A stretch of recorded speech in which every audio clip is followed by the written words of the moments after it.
Video کو like کر کے آگے شیئر ضرور کر دینا۔ لیکن پھر وہ دن بھی آئے کہ گھر میں کوئی چیز موجود نہیں۔ ہم نے ایسے لوگوں کو بھی اس چھوٹی سی عمر میں دیکھا ہے، کبھی اتنے مالدار تھے کہ لوگ ان کے یہاں نوکری کرتے تھے، لیکن عیاشیاں کی اللہ کو بھول گئے، بڑی بڑی باتیں کرنے لگے، تو پھر وہ دوسروں کے یہاں نوکری کرنے پہ مجبور ہو گئے۔ لمحوں کے گناہوں نے صدیوں کی سزا پائی۔ اس لیے جب خدا دے تو جھک کر رہو، اپنی اوقات میں رہو، اللہ سے ڈرتے رہو، یہ عقیدہ رکھو کہ جو دینا جانتا ہے وہ لینا بھی جانتا ہے۔ خدا کو مت بھولو۔ دنیا کی محبت کا مطلب یہی ہے، خدا کو بھول جانا۔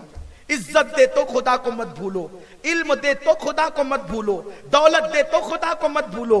مجھے ایک پیارا سا واقعہ یہاں یاد آتا ہے، بڑی تعداد میں خواتین بھی ہے، آپ بھی ہیں۔ دولت کے نشے میں کسی پہ ظلم کرنا، اللہ کو بھول جانا، انجام کیا ہے؟ ایک مرتبہ کا واقعہ ہے، ایک شخص بڑا مالدار تھا، اللہ نے بڑی دولت دی تھی، عید کا دن تھا۔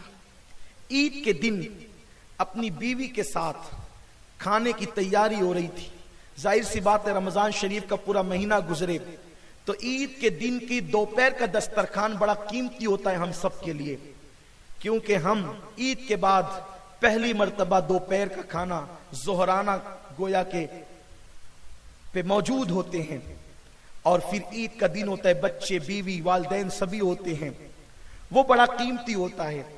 یقیناً اس وقت اگر کسی کا فون آ جائے تو بھی ناگوار گزرتا ہے انسان کو، لیکن جو اللہ کو یاد رکھتے ہیں اور اپنی اوقات یاد رکھتے ہیں، دو چیزیں، وہ شخص دنیا دار نہیں ہے جو اپنی اوقات یاد رکھے اور جو اللہ کی شان یاد رکھے، وہ دنیا دار نہیں ہے، کتنا بھی مالدار ہو جائے، اور اس کو کبھی زوال بھی نہیں ہے، اس کو کبھی زوال بھی نہیں ہے۔ بڑے بزرگ کہتے ہیں اس شان سے رہو کہ معاملہ ہمیشہ نبھتا رہے، نہ بڑی باتیں کرو، نہ تکبر کرو، نہ اللہ کو بھولو، نہ اللہ سے رشتہ کمزور کرو، ورنہ ہم نے ایسے لوگوں کو بھی دیکھا ہے، جب تک غریب تھے تو مزاروں کے چکر کاٹتے تھے، مالدار ہو گئے تو کہتے ہیں یار وہ مزار والے کیا دیتے ہیں، وہ تو مٹی کے ڈھیر ہیں، پھر مزار والے اوقات یاد دلا دیتے ہیں، پھر پڑتی ہے تو چپکے سے بھاگتے ہیں، پھر اور ایسے کہ پھر وہاں جا کر چوری چوری چپکے چپکے حاضریاں دیتے ہیں تاکہ لوگ دیکھ نہ سکے کہ آپ بھی آئے ہیں۔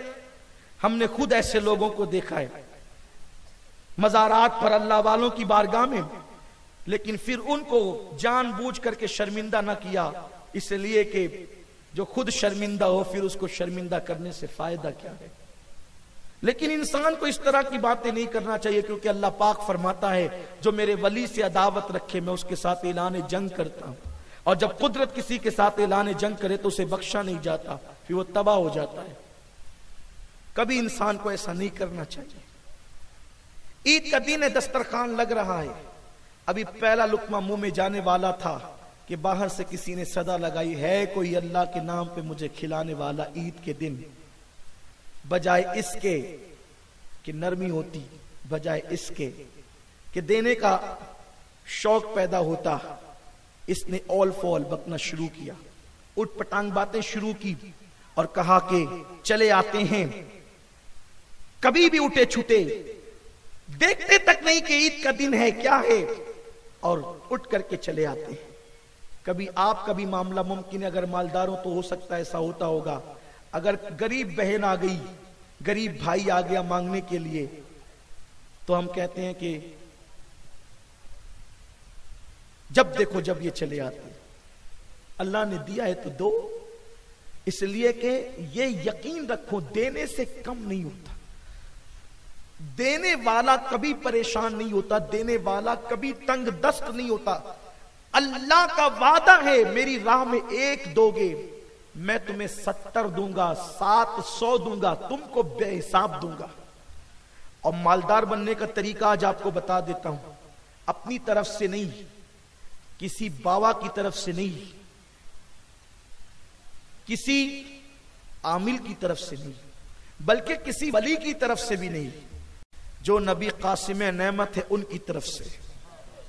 حضور علیہ السلام فرماتے ہیں جو اپنے ماں باپ پر، اپنے بھائیوں پہ، اپنی بہنوں پہ، اپنے رشتہ داروں پہ خرچہ کرے گا، اللہ تعالیٰ اس کو کبھی تنگ دست نہیں کرے گا، اللہ اس کو مالا مال کرے گا، اور اس کی عمر میں بھی اللہ برکتیں عطا فرمائے گا۔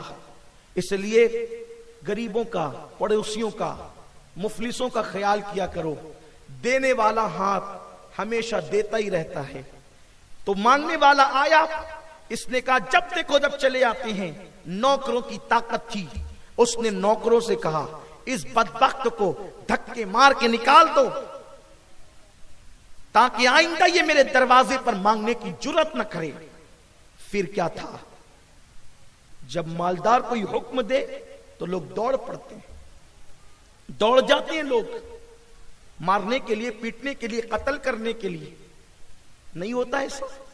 खुद हमारे शहर में भी देखें, जो सियासी हजरात हैं इलेक्शन के मौके पे लोगों को पैसा देते हैं और लोग इतनी उनसे फिर मोहब्बत करने लगते हैं कि उनकी मोहब्बत में दोस्तों से झगड़ा हो जाता है, पूरा पूरा ग्रुप लड़ने लगता है, पूरा पूरा मोहल्ला लड़ने लगता है। और आपने इलेक्शन के अय्याम में जिनसे लड़ा, जिनके लिए जेल गए, जिनके साथ सर फुटव्वल की, जिनकी मोहब्बतों में, फिर इलेक्शन खत्म होने के बाद आप उनको देखते हैं कि वो सब एक कुर्सी पे बैठे हुए। आप लड़ लिए, वो फिक्स एक कुर्सी पे बैठ के। मैं अपनी कौम को कहता हूं, इलेक्शन इलेक्शन की तरह लड़ा करो, जंग की तरह मत लड़ा करो। जंग और लड़ी जाती है, इलेक्शन और लड़ा जाता है। एक चचा का बेटा दूसरे चचा के बेटे से लड़ गया, इलेक्शन की लड़ाइयां मौत का जरिया बन गई। मैं भी शहादा गया था, पूरी तकरीर मैंने इस उन्वान पे की, सिर्फ इलेक्शन की बुनियाद पर एक मुस्लिम नौजवान को कत्ल कर दिया गया। और वो गोया के एक उठती हुई मुसलमानों की क़यादत थी। वो जब मैं रमजान शरीफ से पहले गया था, वो मेरे पास मिलने आया था, इलेक्शन में वो सब जीत करके आए थे। तो मेरी तो आदत है, वो मेरे पास आए तो मैंने कहा खबरदार, कौम ने तुम्हें चुन करके दिया है कौम की खिदमत करना। और बहुत सी नसीहतें की, क्योंकि हम फकीर लोग हैं, हम तो सिर्फ नसीहत ही कर सकते हैं। मैंने कहा कौम की खिदमत करना, और उसको बहुत नसीहतें की थी। और इत्तेफाक से कत्ल करने वालों से भी हमारे ताल्लुकात हैं, और जो कत्ल हुआ उससे भी ताल्लुकात है। दोनों पार्टियों के साथ बातें हुई थी, एक को काम के लिए कहा था, दूसरे को सब्र के लिए कहा था। लेकिन शैतान ने वर्गलाया, शिकस्त का गम भुला न सके। और रमजान शरीफ में मारने वाला भी रोजे की हालत में था, मरने वाला भी रोजे की हालत में था। और अभी शादी को मेरे ख्याल से 3 महीने से ज्यादा भी नहीं हुए थे, और उसका घर लुट गया। और जिनके लिए लड़ा है वो आपस में मिले हुए। तो मेरी कौम के जवानों, ऐसा मत करो। ये सब दुनिया के खेल है, दुनिया के गोरख धंधे हैं। अल्लाह ने हमें मोहब्बत के लिए पैदा किया है। किसी से 500,000 लेकर एक दूसरे के दुश्मन मत बन जाओ।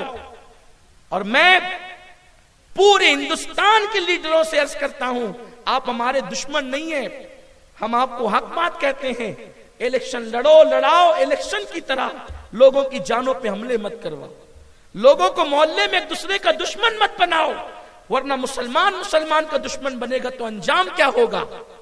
इसलिए आप खास ख्याल रखें। मुमकिन है ये मेरी बातें किसी को बुरी भी लगेगी, मैं जानता हूं, इसलिए कि हक कड़वा होता है, लेकिन मुझे तुमसे प्यार है।